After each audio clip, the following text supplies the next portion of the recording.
I would like to speak on behalf of the Greens on this motion put forward by the Honourable Ben Hood. I would like to also indicate to the chamber that I will not be moving my amendments and the Greens will be supporting the government's amendments to this motion. This is obviously an opportunity for the Liberals to get us all to try and agree to their policy platform on the fuel crisis. We do recognise that fuel costs are significant for people right now, and as someone who lives in a rural community, I see every day the impacts this is having on my community and the community across the South Australian public. We do support some of the ideas that have been put forward by the Liberal opposition, particularly some of the ideas around making sure we have fuel security in our state, and we do think that is really important. So we thank the Liberal Party for putting forward these ideas, and as I said, we do agree with some of them.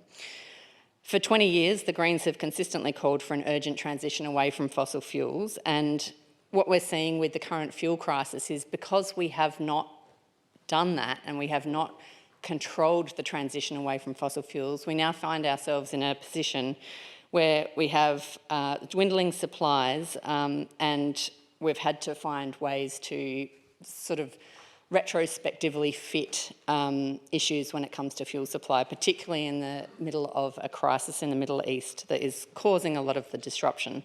So if we had have had a just transition away from fossil fuels that we were actively working on, we would have been able to support workers and we would have been able to support industries, but here we are vulnerable to this global conflict and the dwindling oil reserves.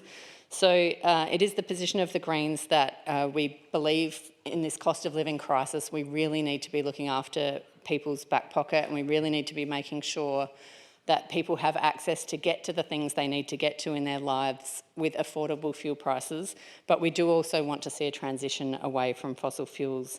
So with that, I indicate that we will be supporting the government's amendments to this motion. Thank you, Honourable Ms Selwood. I call on the Honourable Ms Game. Thank you.